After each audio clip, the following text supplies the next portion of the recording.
Tes tes, bismillahirrahmanirrahim. Assalamualaikum warahmatullahi wabarakatuh.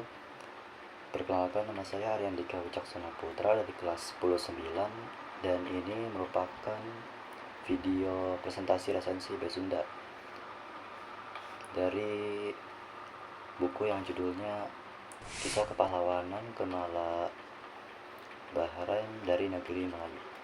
Buku ini merupakan naskah Nusantara, yaitu teks kuno yang menjadi bagian dari warisan intelektual bangsa.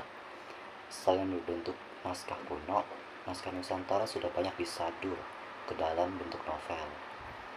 Naskah Nusantara memiliki peran yang sangat penting, yaitu sebagai dokumentasi sejarah, ekspresi budaya, dan manifestasi pemikiran serta kebiasaan masyarakat terdahulu.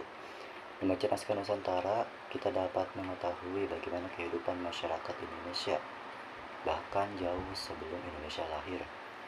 Jadi emang mirip kayak sejarah. Oke, jadi gini teman-teman. Dulu di sebuah kerajaan Melayu tuh yang super makmur, ada seorang pemuda kece yang namanya tuh Kemala Bahrain. Dari kecil dia udah kelihatan beda. Nggak cuma gantengnya aja yang bikin orang terpana, tapi juga sikapnya humble, suka bantu orang, dan nggak pernah pilih-pilih kalau ada yang butuh pertolongan. Mau orang kaya, rakyat kecil, semua dia tolong. Makanya nggak heran kalau dia disayang rakyat dan dihormati banyak orang. Tapi yang namanya hidup nggak selamanya mulus. Negeri itu sempat diguncang banyak masalah. Salah satunya muncul makhluk yang puas banget, namanya badak api. Bayangin aja, badak ini bisa keluarin api dari tubuhnya. Lah, keren gitu bang? Ya iya, bikin ladang kebakar, hutan rusak, dan bikin warga ketakutan. Banyak yang coba lawan, tapi nggak ada yang berhasil. Disitulah Kemala Bahrain nunjukin keberaniannya. Dia nggak tahan lihat rakyatnya menderita. Dengan tekad kuat, dia maju sendiri buat ngelawan badak api. Pertarungan mereka gila-gilaan banget. Api di mana-mana, tanah bergetar, warga pada panik. Epic battle nih kayaknya.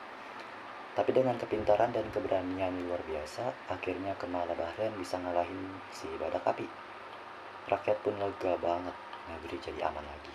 Belum sempat tenang lama, muncul lagi masalah baru. Kali ini bukan hewan buas, tapi seorang raksasa super menyeramkan yang namanya Botakala.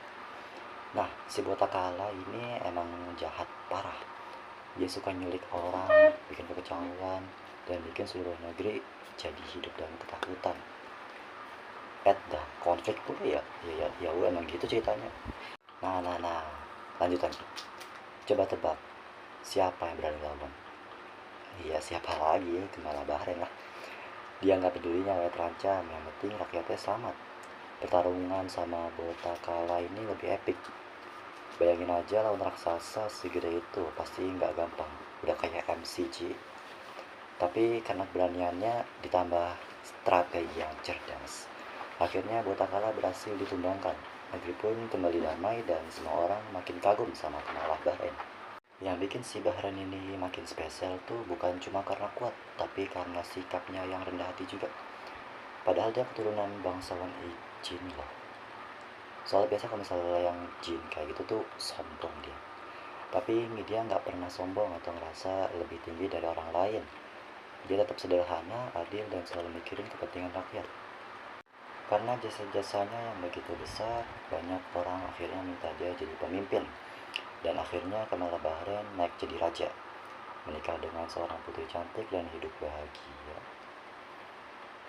Tapi yang paling bikin dia dikenang sampai sekarang bukan soal tahta, bukan soal kekayaan juga, tapi soal keteladanan hidup yang berani, ikhlas, dan gak egois.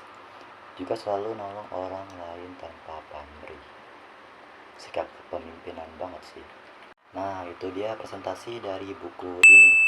Gimana nih? Pada tertarik nggak buat bacanya? Bang, memang seru ya bang bacanya bang? Kan isinya teks semua. Pusing dong.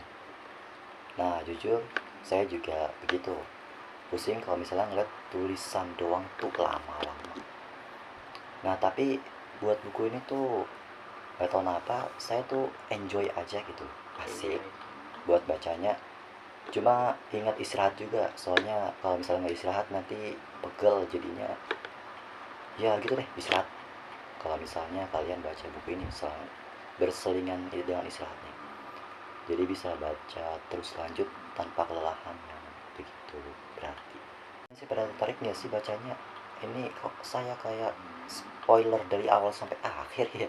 Oke, segitu aja untuk presentasi saya yang singkat ini. Kurang lebih mohon maaf jika ada salah kata yang kurang berkenan. Saya pamit undur diri. Wassalamualaikum warahmatullahi wabarakatuh.